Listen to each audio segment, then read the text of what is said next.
me just be truthful. In case you're just watching this video and you never knew, maybe you've been wondering, let me just save you the stress. Yes, I'm gay. And I've never said it. I'm sorry that most people are going to find out this way. I'm sorry it's going to come out this way to so many people. But one thing I'm not sorry about who I am. I'm not sorry about the boldness I have. I'm not sorry that I'm truthful to myself. And I'm not sorry because I'm a person of faith. I am gay and I'm not sorry. I am gay and I am not ashamed. The one thing I know is that I left Nigeria. I left that place because of the way it treated me. Because of the way the people did not understand who I was. Because I was different, they bullied me. Because I was different, they did not accept me. I tried to fit in. I tried everything to fit in. Just to be like every other person. I can't even tell you the number of trauma I went through. And the reason I'm making this video is so that the young person, so that the younger me will not go through this again. This should not be a repeated tragedy. This should not happen to any other person. It hurts. It hurts so bad. Yes, I'm not an emotional person that cries. I don't know how to weep like that. I'm not someone who is weak. And I refuse to be put in a box because of no situation, no circumstances. I'm not going to lie to myself to fit in before you to like me.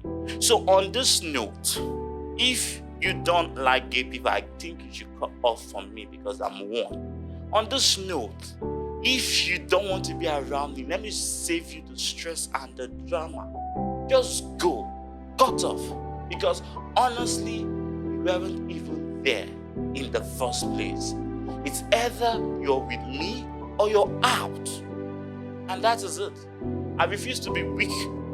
No, nothing is gonna make me weak. The institution, which is supposed to be a place of hope, a place of joy, a place of comfort, to become the big bully.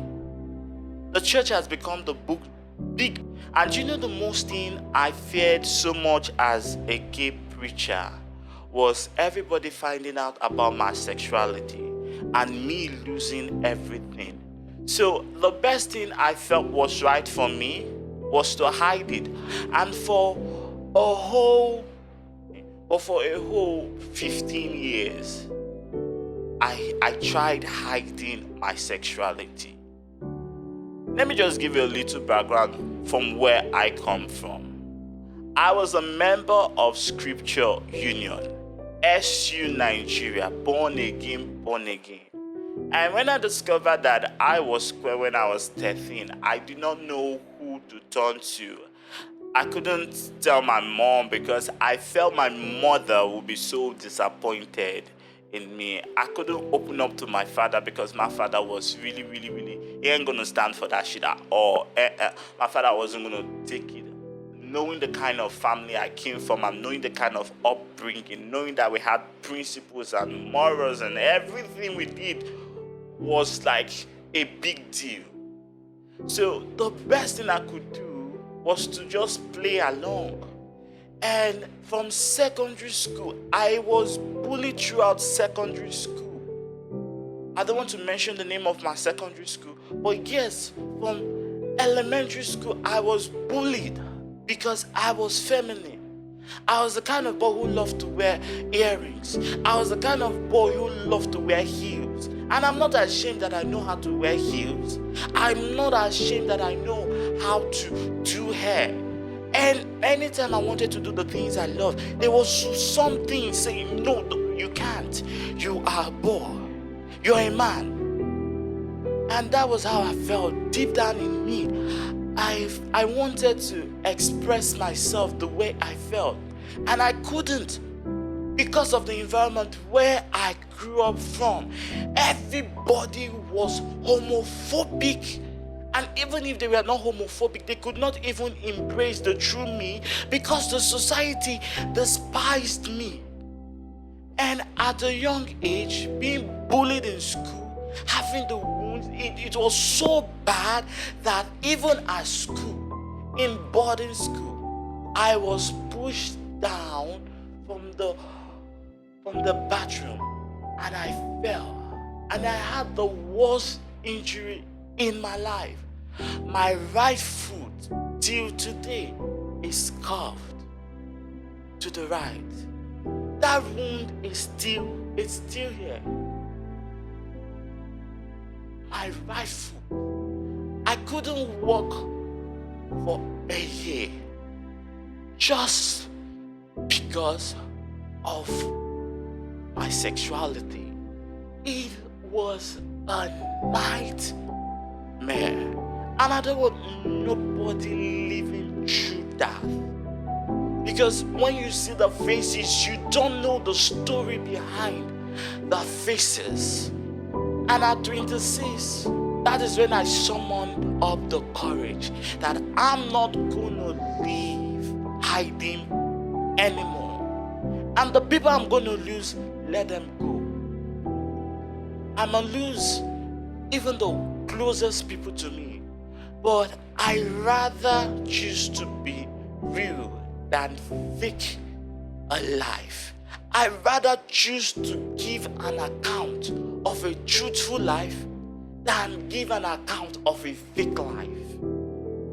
And that's why I'm making this video. So that you who is watching me, who is going through what I have been through, can have a form of strength and not weakness. Let nobody tell you what you can do and what you can't do. And even from the scripture, Jesus says, what can truly tell of a man except the spirit that dwells in that man? It is only the spirit, it is only your spirit that can tell you who you are. It is only your spirit that can tell you what you can do and what you can't do. Let not even me, not society. You can, only you can determine the mind, the strength, the distance you can go through. And I'm sorry for all those days I've been weak, that I never had the strength to speak about my sexuality. I'm sorry that I had to cry for so many days to come to the reality of who I am. I'm sorry that the 10 years old me, the 13 years old me could not be as bold as the 26 years old me. But you know what I don't want to do any longer? And you know what I don't want any other person around me who is gay to do any longer? Is to be sorry for who you are. And yes, you can be gay and you can be a preacher. You can be gay and you can be a spirit-filled human being. Nothing should separate you from your true destiny. And Jesus even said it in John chapter 6. He said, he that the Father has given me, I have lost no one. And those who come on their own, I will not drive away. So, I'm just using this medium to say to Pastor June, nobody can drive you away from the Lord. Nobody can drive you away from God. Nobody can question your relationship with your God. They can drive you away from the church. Yes, they can do it because it is their church and it is not the church of God in the first place. They can drive you away from their midst because it is their midst and it's their presence. But you know one thing they can never take away from you: the God, the relationship, the truth you have established. I'd rather stay with a pastor who is truthful to herself, who is open to herself, than be with a motherfucking fake ass hypocrite who sits there behind the pulpit and preach all righteousness and preach all holiness and preach all principles, but behind closed doors, you are still doing those things you preach against. You are still sleeping around with people like me. Oh, yes, your pastors, your worship leaders, your prayer warriors. Because we never spoke doesn't mean they have been sent. Do you know the number of names I could be calling? Institutions. You know, when I went to those places, I went with a pure heart. Especially when I went to SU, I felt, okay, if I just go to, if I just get closer to God, I can pray out being gay. If I can just, if I can just pray. And they told me, if you pray very hard, if you pray very well, if you fast and pray, it will go away. And I honestly believed,